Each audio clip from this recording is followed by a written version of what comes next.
Hello, welcome back again. Day 4 for me, day three for Stephen.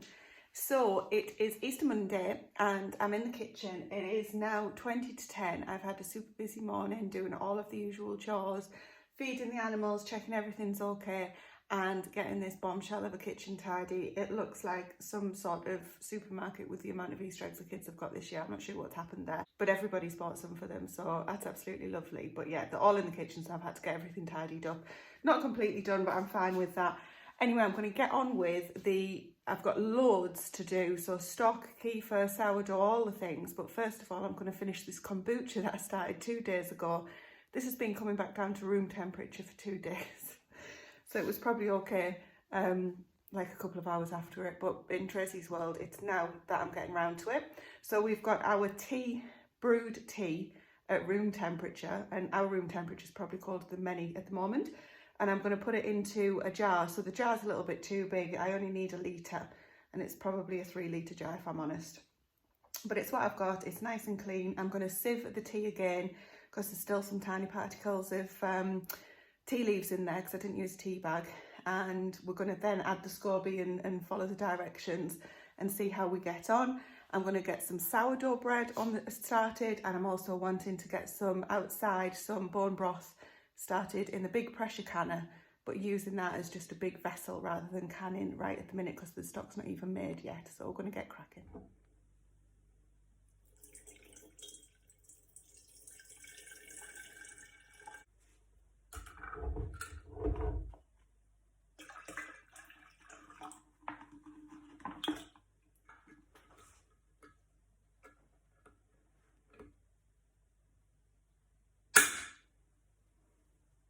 There we go, the SCOBY is in, which is what you can see floating, looks a bit like a sponge or something, and the starter tea that was with the SCOBY in the packet, and that's just been added to the cooled tea. So now we're going to leave that for 5 to 12 days. So I've labelled it so I remember when I did it. All I did was sieved it through this, so you can see there was lots of little bits through. This is just a cheesecloth that's been doubled over through an ordinary sieve, and that seems to have worked really well. So I'm just going to leave this on my counter now. And yeah, it's supposed to be at around 21 degrees. It's definitely not that in here. So if I can find somewhere warmer, then I will. I'm going to get the kefir strained now and get that started with the almond and the coconut milk. I'm just going to do a small batch of each, and because I've got enough grains now to separate, so the grains multiply if you didn't know. And yeah, I'll have enough there to separate, so I'm excited to see how that goes. I've got some smoothie ideas that I want to try with that. Doesn't sound great because it's got kale and things like that in it, but I'm assured that it'll be lovely. We'll see.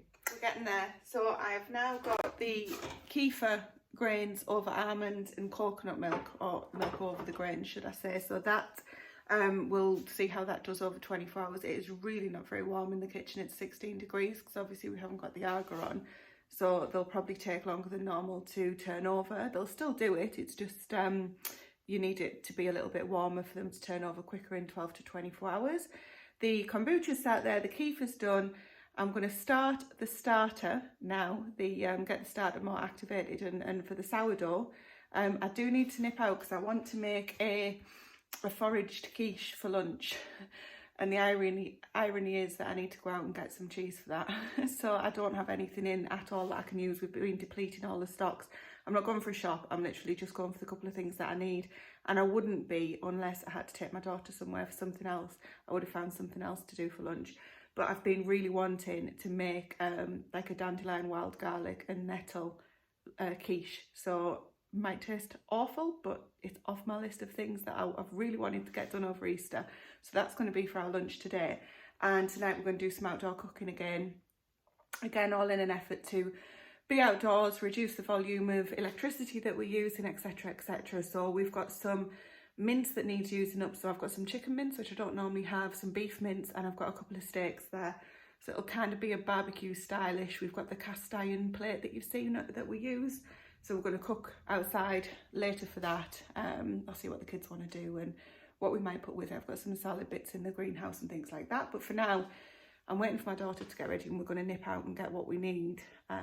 Just a couple of items, as I say, for me. So I'll get the sourdough kicking off before we go. So many variations of sourdough bread that you can make, different recipes to follow. I've done the Simple Living Alaska one before and that worked really well. I can't be bothered to go through and get all my notes though. So a book that I've got that I'm using at the minute is The River Cottage Fermentation. Really like it actually. It's only introduced by Hugh. It's not obviously written by him, but Rachel de Thample, I think is how you pronounce it. Really, really good writer, and I like most of the recipes that I've seen. So, well, all of the recipes that I've seen so far, which is not all of the ones that are in the book. So we're just going to take a look at the classic sourdough loaf at the minute. Tell you what, I'm struggling to speak lately, aren't I? And yeah, so 400 grams of strong white bread flour, some strong wholemeal bread flour, water, 150 grams of active white sourdough starter, which is what we've got, and salt, and that's it. So we're going to get going, get that ready, and then it's a thing that you keep coming back to throughout the day, which is why I wanted to be in all day. But where we're going is only 10 minutes down the road and back, so I've got no problems there. So let's see what we need to do. Hit the first problem, I haven't got enough starter. Now I only keep a small batch because when I'm not using it, I don't want to have to feed it with loads and loads of flour, and it feels like a bit of a waste. But I don't have enough at all. I've got about just over 100 grams and I need 150 grams. So what I'm going to do is just add to what I've got to try and encourage that. I'm a bit bothered that I'm going to kill it all off though and lose everything. Oh well. We're gonna have to give it a go. So I'm literally gonna weigh out what I've got and then add in equal amounts of flour and water.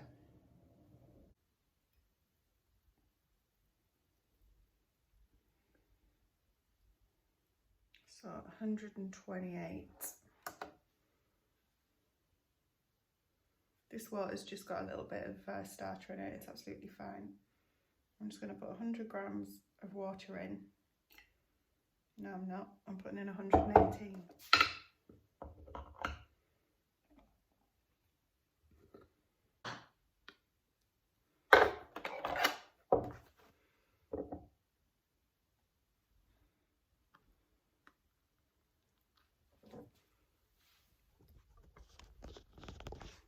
Let's hope this works. So what I'm going to have to do is make this tomorrow.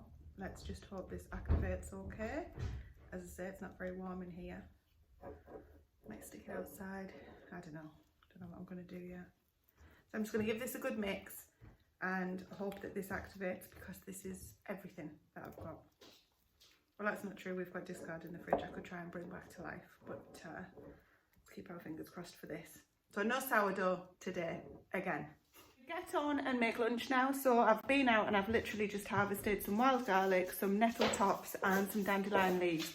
So as I say, I've been waiting to make this quiche for a little while now. So I've got the ingredients, I'm going to get it made, and that'll be what we use the range for today. So that's going to be the electricity based cooking. Everything else later will be outside on the wood. So these are just a few dandelion leaves, because apparently these can be quite bitter. Nettles, which I won't touch because I'll get stung. And the garlic, wild garlic, so more wild garlic. And what I think I'll do is put a base of pesto across the bottom of the quiche, the pastry base as well. And then I'll add in the tomatoes and the cheese obviously too. I got this cheddar from Tesco. Don't normally get organic, but I got it and absolutely lovely, really like that. So I've got that again. I don't mind paying a bit extra when we really like something, and just double cream to make it a little bit more luxurious. So I shall get that put together. And this time I'll remember to preheat the oven, because I'm still not used to doing that with having an Aga. Come up there, Bob. That's lucky. This is Barbara. So while that quiche is cooking, it's the 18th of April now, and our sheep are actually due at the end of April, and Grace has just come in and said that one of them looks a little bit unsettled, shall we say. So we've just come out to check on them. They actually look fine. It's quite a warm day. The wind's a little bit cold, but it's warmer than they're used to, and they haven't been sheared yet. We'll get them sheared in about June after they've had the lambs. So they're probably just adapting to that, but we're keeping an eye on them. They're starting to get the milk through, at least 2 of them. So we've potentially got 4 ewes in lamb. One of them, it'll be the first time that she's ever lambed before. So to be honest, secretly I'm hoping that she doesn't actually she's not actually pregnant, because it might be quite a difficult birth for her. But anyway, so we'll show you them, and Grace is going to show you what the names are. And Stephen's come along. He's not feeling very chatty today, so he'll just be in the background looking good.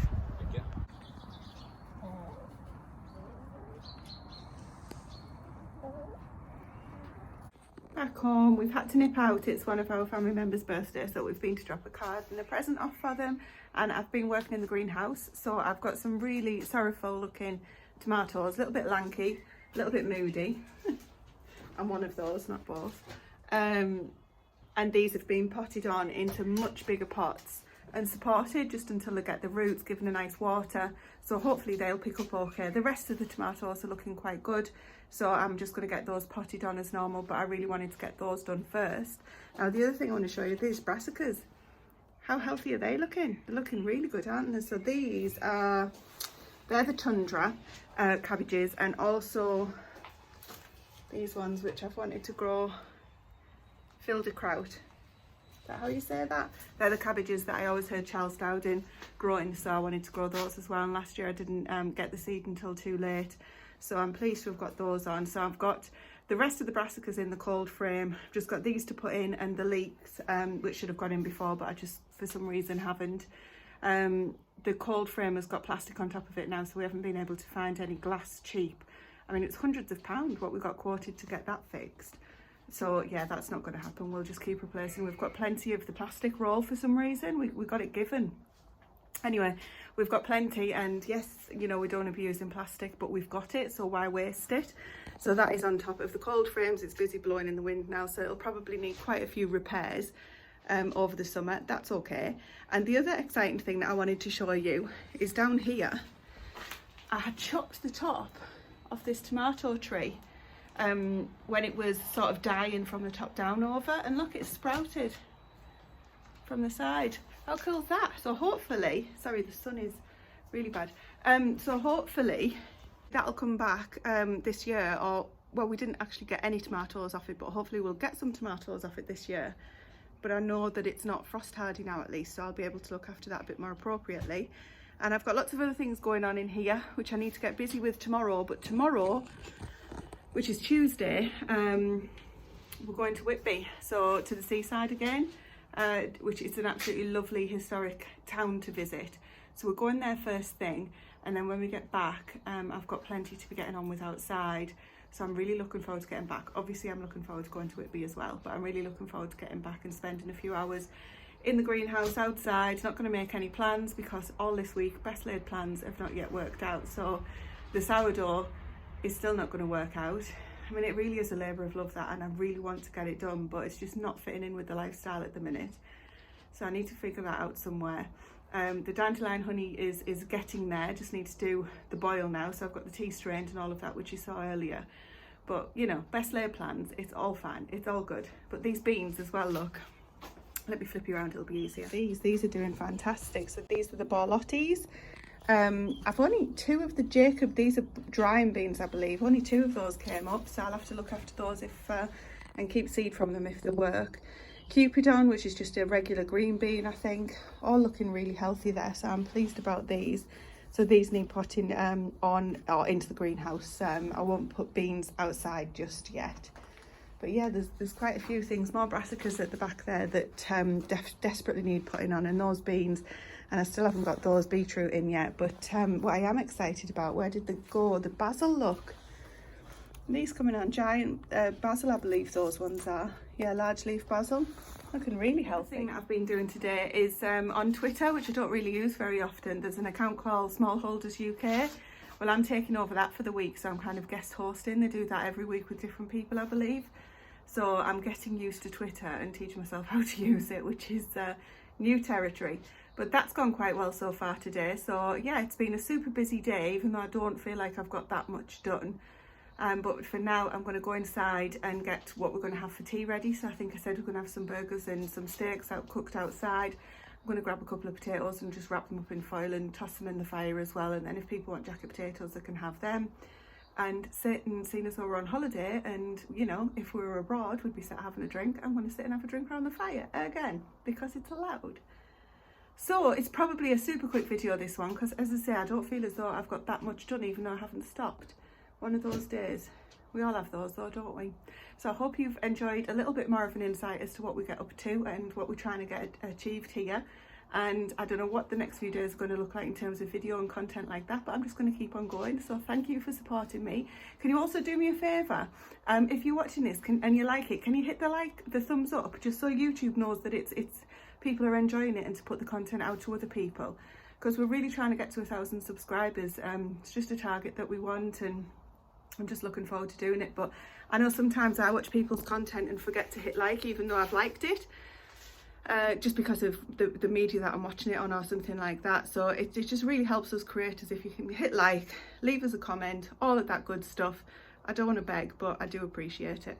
Thank you. Catch you later.